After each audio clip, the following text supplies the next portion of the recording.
तीर निशाने पे लगा, वो बहुत डरा हुआ है। कह रहा जैसा मैं कहूंगी वैसा ही करेगा। हाँ ओके, शायद रचना की मौत मेरी जिंदगी बना दे। आप कोई बाइक पसंद आई? ऐसी फटीचर बाइक लेने से मैं कोई साइकिल ले लूंगा। कोई अच्छी है तो बता। अरे साहब, एकदम नई और ताजा माल आया है साहब, आप इसको देखो एक बार। ये अच्छी है। पेपर्स कब तक बनाएगा? पेपर सब बन जाएंगे, बस आप पसंद करो, मैं नंबर बदल देता हूँ। चल मेरे साथ, तुझे जेल में नया कैदी नंबर देता हूँ। बोल।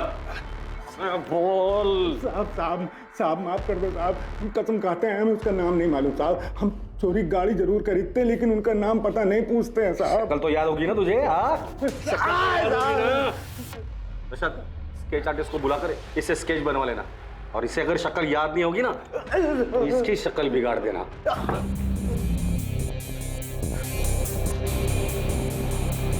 संदिग्ध कई थे, किसी का नाता समीर से था तो किसी का रिश्ता रचना से। असली मुजरिम जो भी था वो दोनों से जुड़ा हुआ और शायद दोनों से ही चोट खाया हुआ था। पर कुछ लोग ऐसे भी थे जो अब भी पर्दे में थे और इसीलिए वो पुलिस के शक के दायरे से भी बाहर थे। उनके इरादे, उनकी मंशा अब भी गुप्त थी, लेकिन जल्द ही सारे नकाब उतरने वाले थे और सच सामने आने वाला था।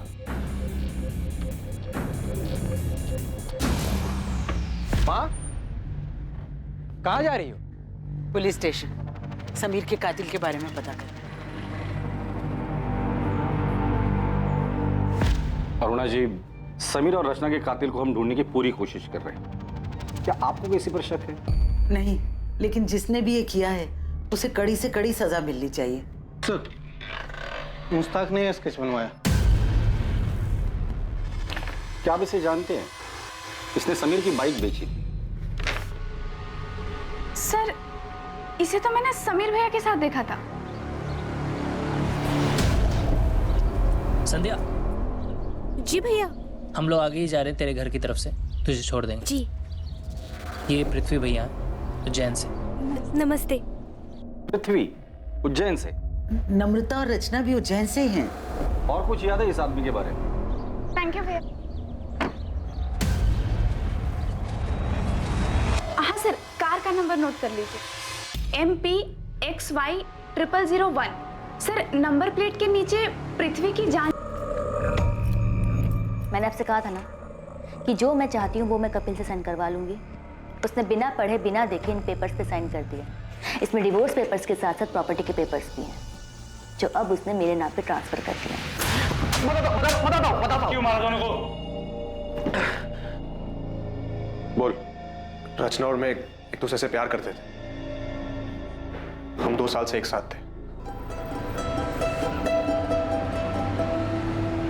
फिर से लेट हो गए। फिल्म की शुरुआत में सो जाएगी यार। अरे वैसे भी मैं कौन सा फिल्म की स्टोरी में इंटरेस्टेड हूँ।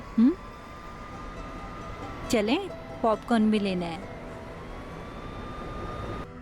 जा रही हो तुम?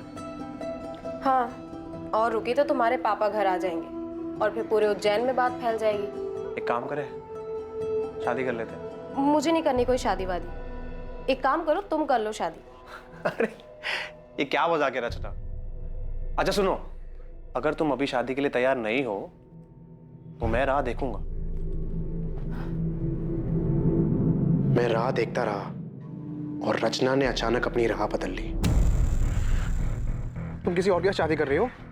हाँ, मैं तुम्हारे लिए इतने सालों से इंतजार कर रहा हूँ और तुम अपनी ही बहन के देवर के साथ शादी कर रही हो। तो तुम्हें इनविटेशन नहीं दिया इसलिए तुम गुस्सा हो? तुम्हारे लिए शादी वगैरह सब मजाक है ना? तो और क्या है, जन्मों जन्म का बंधन। रचना की शादी हो गई, वो जिंदगी में आगे बढ़ गई, लेकिन मैं उसके दिए हुए धोखे में उलझा रहा सर। और इसलिए रचना से बदला लेने के लिए तुम इंदौर आ गए और हरीश अय्यर के फेक आईडी पर एक नया सिम कार्ड खरीद लिया। हाँ सर, मैं उसके बर्बादी की पूरी तैयारी करके आया था।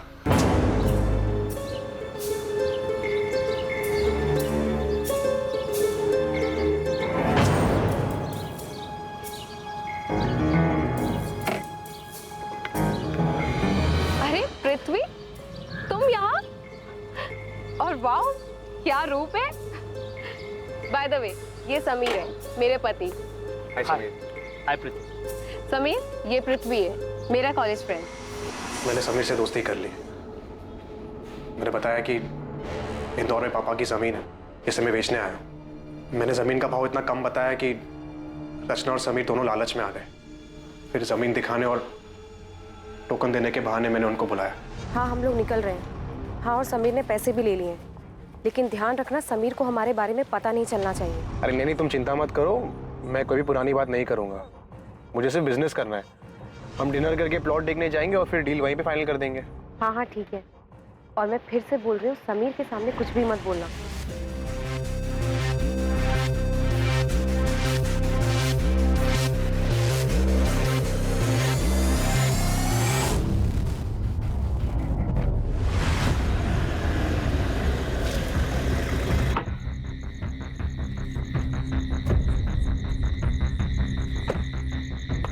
समीर, समीर चल।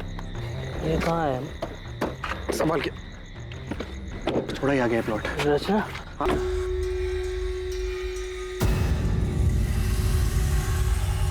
मैंने समीर की लाश वही उज्जैन में छोड़ दी और रचना की लाश मैंने इंदौर में आके फेंक दी। दोनों के फोन मैंने तोड़ के नाले में फेंक दिए और अगले दिन समीर की बाइक धाबे से उठा ली।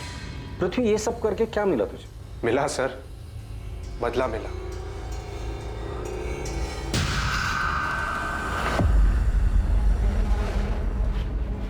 एक मिनट, तुम्हें कैसे पता चला कि समीर और रचना के पास इतना सारा पैसा है कि वो तुम्हारी जमीन खरीद सकते हैं? सच सच बता, ये सारी प्लानिंग तूने अकेले नहीं की थी? सर, मुझे बताया गया था कि उनको दुकान का किराया मिलता है, वो कहाँ जाते हैं, कहाँ घूमते हैं, इन सब की डिटेल बताई गई थी। सच सच बता दे, कौन है इस केस का मास्टरमाइंड? सर, ये पृथ्वी सच कह रहा है या अपना किया किसी और के सर पे डाल रहा है? अगर ये पृथ्वी झूठ बोल रहा है तो हमारे पास कोई सबूत नहीं है, लेकिन अगर ये पृथ्वी सच भी बोल रहा है तो हमें उसका कन्फेशन चाहिए होगा। लेकिन मुझे लग रहा है कि ये पृथ्वी हमारे साथ खेल खेल रहा है। सच जानने के लिए हम भी खेल खेलते। उठा दे उसको। पृथ्वी ने सब कबूल कर लिया, तेरी बारी है। अरे मैंने कुछ नहीं किया सर। अरे सर, चलिए बोल, चल बोल। विनय, विनय आप ठीक है ना? उन्होंने आपको कुछ किया तो नहीं? अब तक तो कुछ नहीं किया है, लेकिन आगे का वादा नहीं कर सकता। बेहतर यही होगा कि तू सच बता दे। मैंने कुछ नहीं। तू ऐसे नहीं बोलेगा, लगता है सच उगलवाने की स्पेशल ट्रीटमेंट तुझे देनी ही पड़ेगी। सर मेरा सर, मैंने मरवाया रचना और समीर, इन्हें कुछ नहीं पता, इन्होंने कुछ नहीं किया। ये तो क्या कह रही है नम्रता? सच बोल रही है वो। सारा सच हम पहले से ही जानते थे, बस वही सारा सच हम तुम्हारे मुंह से सुनना चाहते थे, इसीलिए तुम्हारे पति विनय को पकड़ने का नाटक हम लोगों ने किया था। सारी कहानी बताओ, सारा प्लान बताओ। सारा प्लान मेरा था। मैं नहीं चाहती थी कि रचना और समीर जिंदा बचे, पर इसके लिए मुझे किसी की मदद की जरूरत थी। तुम्हारा ध्यान कहाँ था? नहीं था। नम्रता, रचना कितनी देर लगा दी यार आने में? मम्मी से कितना झूठ बोलूं तेरे लिए? तो क्या सच बता दोगी? मुझे डांट खाने दोगी? और फिर मैं पृथ्वी मेरे प्यार से कैसे मिलूंगी? नहीं, ऐसे नहीं है दीदी, अगर ऐसा नहीं है तो फिर हम कल का भी प्लान बना लें। आप संभाल लोगी ना? हाँ संभाल लूंगी, तू नाटक बंद कर। नम्रता, थैंक यू सो मच। अगर तुम नहीं होती तो मैं से रोज मिल भी नहीं पाता। मैं पृथ्वी और रचना के रिश्ते के बारे में कॉलेज से जानती थी। मुझे पता था पृथ्वी उससे कितना प्यार करता था और अब भी करता है, इसलिए मैंने तय किया और पृथ्वी से मिलने चली गई। नम्रता, हाय। आओ ना अंदर। तुम्हें याद है पृथ्वी, कॉलेज में तुम मेरे तेल वाले बालों का कितना मजाक उड़ाते थे? चंपू चाची के नाम से सब जानते थे तुम्हें। चंपू चाची? और वो नाम मैंने रखा था। क्या दिन थे ना वो। याद है तुम रचना के कितने दीवाने थे? नम्रता, रचना की बात फिर कभी मत उठा। मैं अभी भी तकलीफ में हूँ और उसे बुला नहीं पाया हूँ। I am sorry, I understand. Rachana ने तुम्हें बहुत चोट पहुंचाई है और वो आज भी वही कर रही है। शादी उसने समीर के साथ की है, मगर सुहागरात सबके साथ मना रही है। पृथ्वी, क्या किया तुमने? कल क्या हाथ?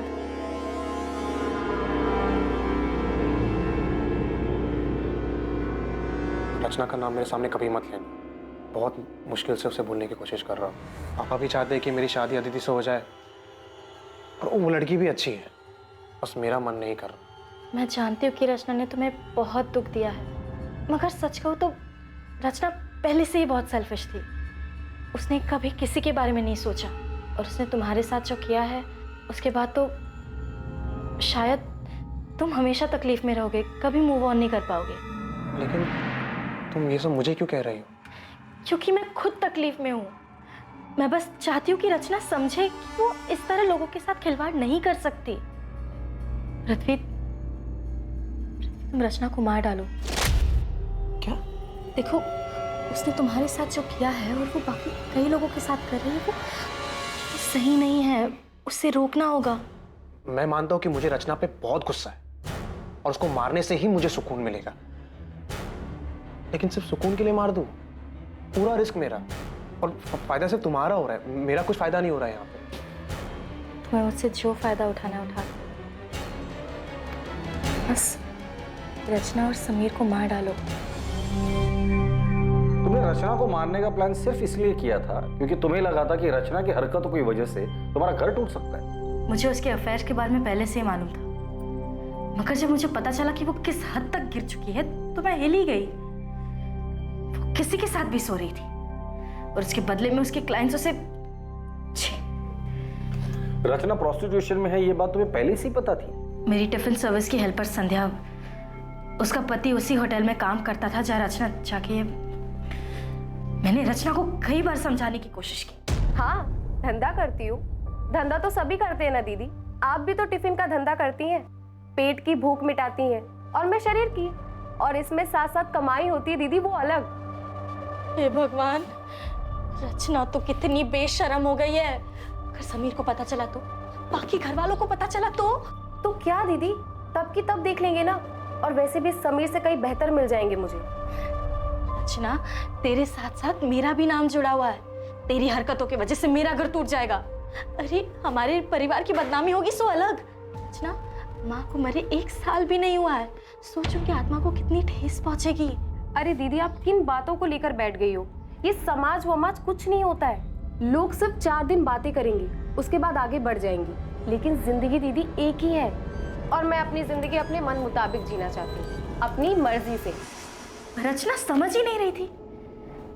वो घर, परिवार, समाज किसी के बारे में नहीं सोचना चाहती थी, बस अपने मन की करना चाहती थी, जैसे वो बचपन से करती आ रही थी।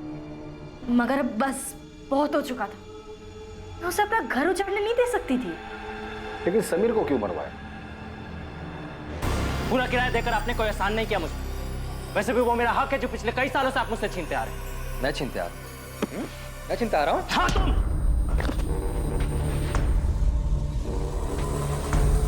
समीर भी रचना जैसा ही था। उन दोनों को घर की इज्जत की कुछ पड़ी ही नहीं थी। वो दोनों तो बस घर की शांति खराब करने पे तुले थे। उन्हें बस बर्बाद करना आता था। वो दोनों तुम्हारा घर बर्बाद कर देंगे, इस डर से तुमने खुद अपने हाथों से अपना घर बर्बाद कर लिया है। मैंने, मुझसे गलती हो गई, लेकिन मैं डर गई थी। मुझे लगा कि रचना की सच्चाई जानकर आप मुझे छोड़ देंगे। हमारे परिवार की इज्जत, समाज, हम सबको क्या मुंह दिखाते। गुस्सा मेरे अंदर भी था, लेकिन तुम अपने गुस्से और नफरत में इतनी अंधी हो गई थी कि तुमने इतना भी नहीं सोचा कि जो आग तुम लगाने जा रही थी वो तुम्हारा अपना घर भी राख कर देगा। तुमने सब कुछ खत्म कर दिया नम्रता।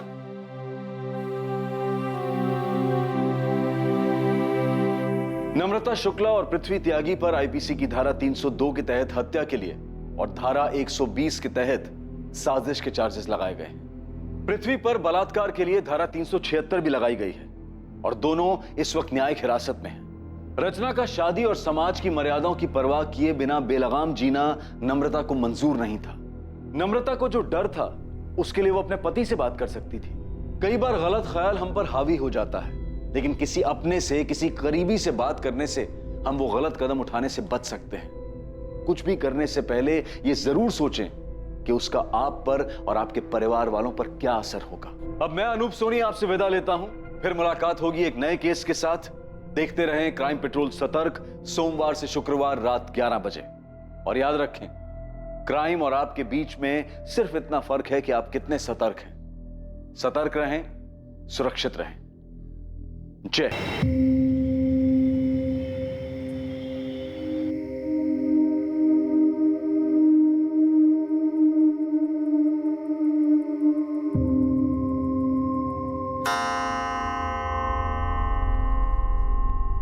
अमृता, मेरी दवा लेके आओ, 10:30 बज गए हैं। आई माँ जी।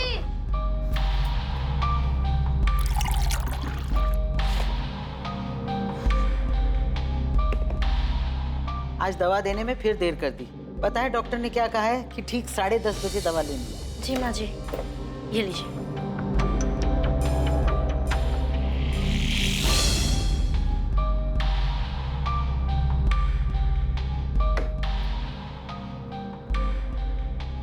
इतनी रात को कहाँ जा रही है रचना? घूमने जा रही हूँ माँ जी। बाय दीदी। समीर, समीर जल्दी चलो, देर हो रही है। समीर भैया, आप इतनी रात को कहाँ जा रहे हो घूमने? आप ही की बहन को सैर कराने ले जा रहा हूँ बाबू। हाँ हाँ ठीक है, और मैं फिर से बोल रही हूँ, समीर के सामने कुछ भी मत बोलना। हाँ, रखती हूँ। क्या बात है, बड़े खुश लग रहे हो? किससे बात कर रहे थे? अरे क्लाइंट से मीटिंग की बात चल रही थी काफी टाइम से, आखिरकार मान ही गया। क्या बात कर रहे हो, रचना मान गई? फिर से वही बात, तो मुझ पर शक क्यों करते हो कल्पना? तुम इतना झूठ क्यों बोलते कपिल? अच्छा तुमसे बातें नहीं करनी, बाहर में जा दूं। हाँ हाँ जाओ जाओ, रचना को इतना वेट करना ठीक नहीं है, जाओ। अब तुम ऐसे ही मेरी सारी बात मानते रहो, फिर देखना हम कहाँ से कहाँ पहुँच जाएंगे। तुमने घर पर किसी को बताया तो नहीं ना कि हम कहाँ जा रहे हैं? नहीं।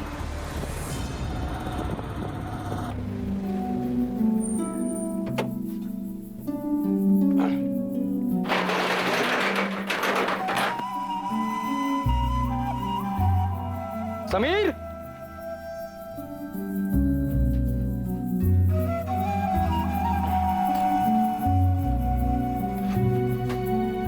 समीर नहीं है क्या? वो रचना को लेकर बाहर गया है। आज आपको काफी देर हो गई आने में। हाँ वो देर हो गई। सोचा था शादी के बाद समीर जिम्मेदार बन जाएगा, लेकिन रचना ने तो उसे और बिगाड़ दिया। ना खर्च पे लगाम है और ना जुबान पर।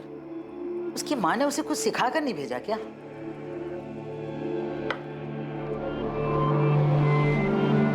माँ बस भी करो। और वैसे भी समीर तो पहले से ही ऐसा है, उसने कब जिम्मेदारी उठाई? हाँ लेकिन रचना को उसे समझाना चाहिए ना। अब तक दोनों घर नहीं लौटे। विनय बेटा, उसका वो दोस्त है ना मनु, उसे फोन कर, उससे पूछ, कुछ पता तो लगे दोनों कहाँ गए हैं। अब इतनी रात को क्या फोन करूं माँ? और ये कोई नई बात तो है नहीं, आ जाएंगे वो। दोनों के फोन बंद आ रहे हैं, तू पता कर, वरना मुझे नींद नहीं आएगी।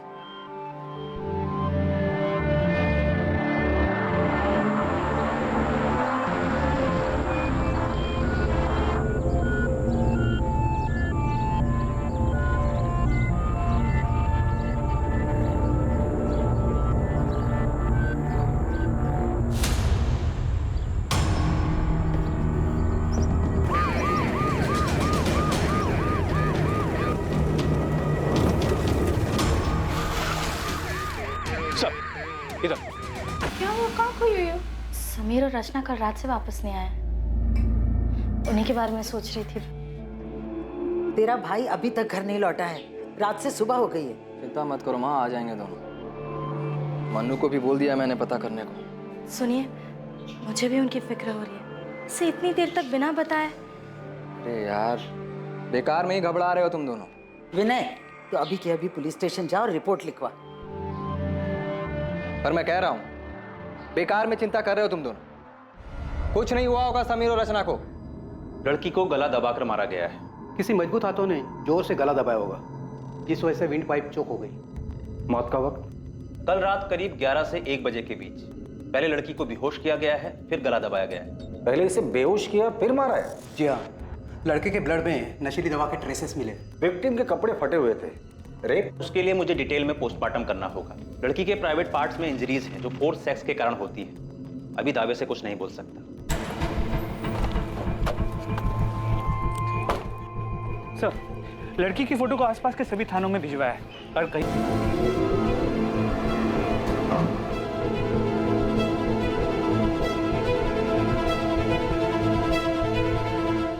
बेटा, आज शाम को तैयार है। शर्मा जी अपनी पत्नी और बेटी अदिति के साथ हमारे घर आ रहे हैं। मुझे शादी नहीं करनी। को पता नहीं ये बात कब समझ आएगी। देख बेटा, उस बात को 8 महीने बीत चुके हैं। अब तो अब आप ये शादी की बात छोड़ेगी या मैं घर छोड़ दूं?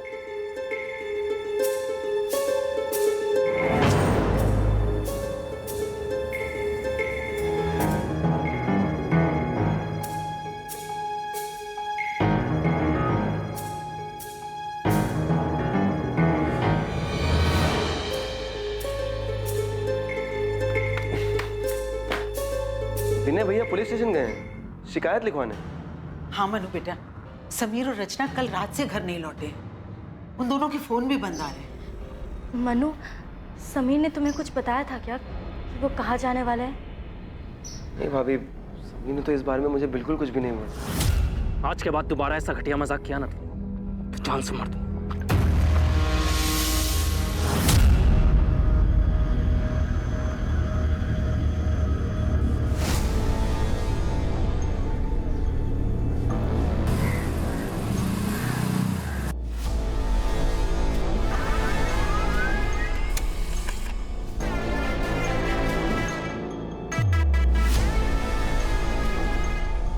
उज्जैन पुलिस को इसकी लाश भी 18 सितंबर को मिली।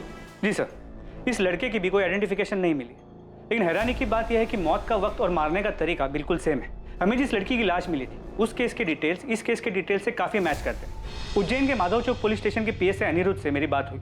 तुमने जिस लड़की की फोटो और डिटेल्स भेजी है उसे पढ़ते ही मुझे लगा कि शायद ये दोनों विक्टिम्स कनेक्टेड हैं। क्या ये दोनों विक्टिम्स उज्जैन के हैं?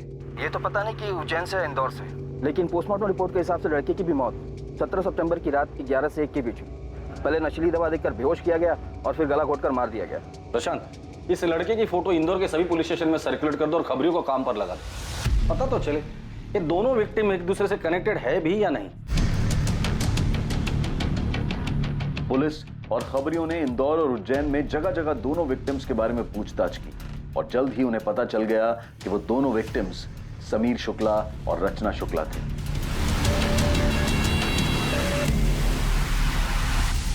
हाँ सर, समीर मेरा छोटा भाई और रचना उसकी पत्नी। सर, कुछ खबर मिली उनकी? वो लोग 2 दिन से घर नहीं आए हैं। ढूंढेंगे कैसे? आप लोगों ने उनकी मिसिंग कंप्लेंट भी नहीं लिखवाई। ये क्या कह रहे हैं आप? विनय ने खुद जाकर थाने में रिपोर्ट लिखवाई थी। माँ, मुझे लगा कि थोड़ा रुक जाता हूँ, शायद वो दोनों अपने आप ही वापस आ जाएं। तूने मुझसे झूठ क्यों बोला? सर, समीर और रचना आप कहाँ? समीर, मुझे काम पर जाना है। मैं कैसे जाऊंगा? बस में जाना पड़ेगा मुझे। प्लीज भैया, प्लीज प्लीज, सिर्फ एक दिन के लिए, आज रोज रहना इसलिए। ठीक है, जा ले जा। Thank you so much. Vinay, कुछ पूछा है मैंने तुम्हें, सुन रहे हो तुम? सॉरी सर, आप कुछ कह रहे थे? हमारे भाई समीर की किसी के साथ दुश्मनी थी? नहीं। रचना का किसी के साथ झगड़ा हुआ था? क्योंकि मारने से पहले उसके साथ जबरदस्ती की गई है, शायद रही। कुछ बता सकते हो कि ऐसा कौन कर सकता है? तुमने मिसिंग कंप्लेंट क्यों नहीं लिखवाई और अपनी बीवी और माँ को झूठ क्यों कहा कि लिखवाई है? सर, मेरा भाई, मैं कुछ, सर इस वक्त मुझे कुछ समझ में नहीं आ रहा है। ठीक है, फिलहाल के लिए जा सकते।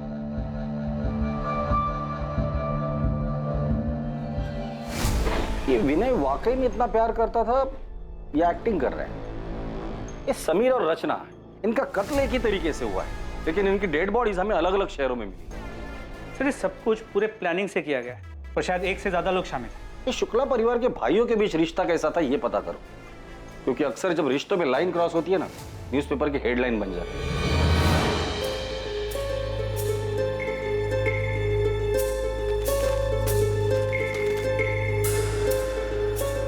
क्या हो पापा, ऐसे हड़बड़ा क्यों रहे हो?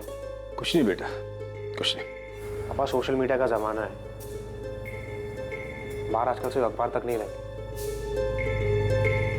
तूने रचना के बारे में पढ़ा? हाँ, बुरा हुआ। पृथ्वी बेटा, तू ठीक तो? हाँ पापा, मैं ठीक हूँ। आप चाहते थे ना मैं अदिति से मिलूं? मैं तैयार हूँ। तुम्हें मेरी बात मान लेनी चाहिए थी रचना। ये सब नहीं होता। क्या हुआ?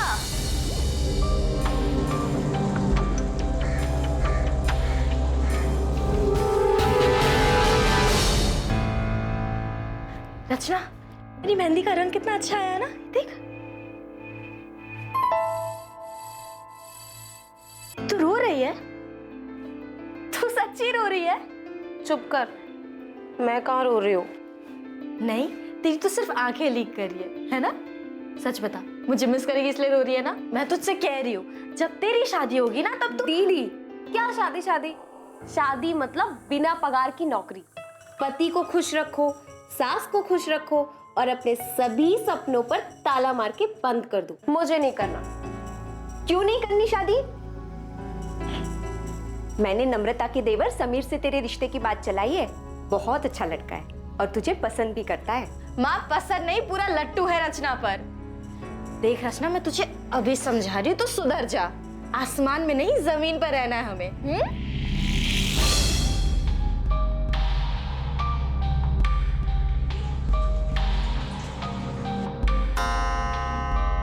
माँ जी, आपकी दवाई का वक्त हो गया।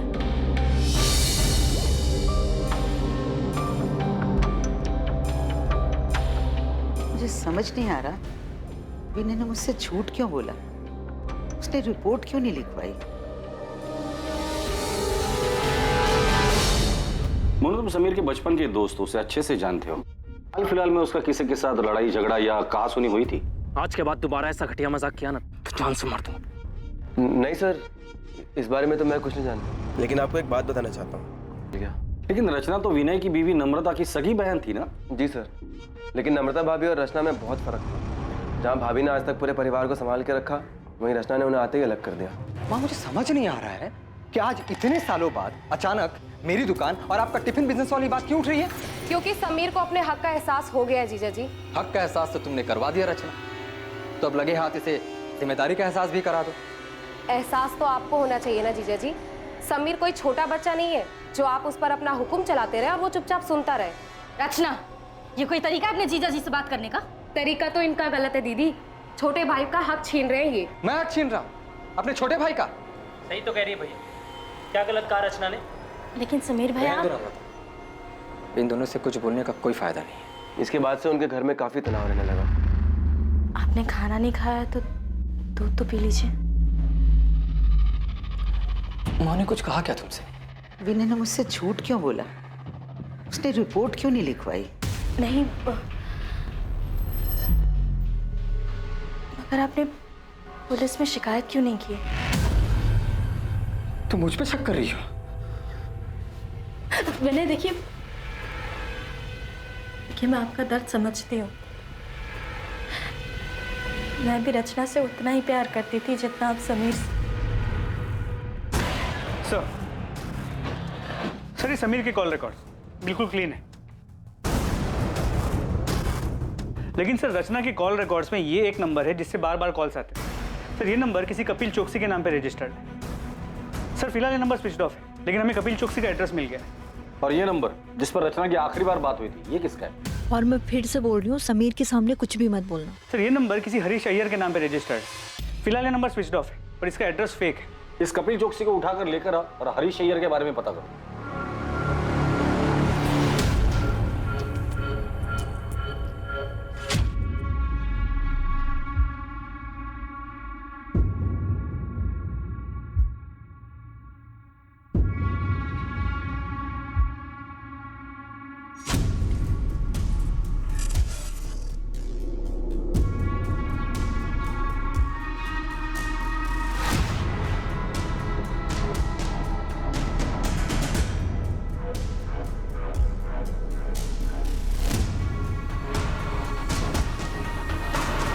कल्पना, अच्छा यही होगा कि आप हमें सच सच बता दें कि आपके पति कपिल इस वक्त कहाँ है? सर, मेरा उस आदमी के साथ कोई वास्ता नहीं है। कपिल, क्या हुआ?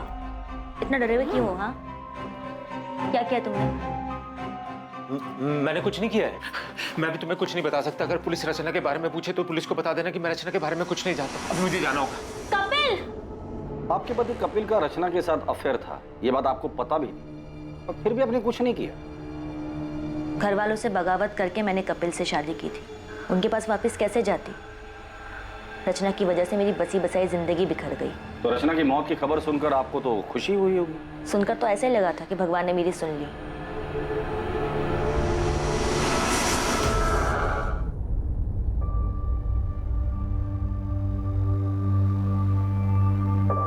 मैं तुमसे प्यार करने लगा हूँ। शादी करोगे मुझसे?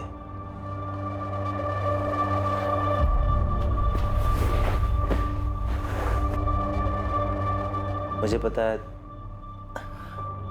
तुम भी मुझसे कि क्या? कि मैं तुमसे प्यार करती हूँ? नहीं कपिल, मैंने तुम्हें पहले ही कहा था, ऑनलाइन चैटिंग के वक्त बिल्कुल साफ क्लियर किया था कि मुझे ये शादी, प्यार, इन सब में कोई इंटरेस्ट नहीं है। तो फिर तुम ये बकवास क्यों कर रहे हो? तुम्हें मेरी फीलिंग बकवास लग रही है? कपिल मेरा हाथ छोड़ो, मुझे लग रही है। मैं तुम्हारे साथ प्यार के लिए था, मजे के लिए नहीं। पर इस बात से तुम्हें कोई फर्क नहीं पड़ता ना? हाँ नहीं पड़ता। मैं यहाँ पर अच्छा टाइम बिताने आती हूँ, जो कि तुमने पूरा खराब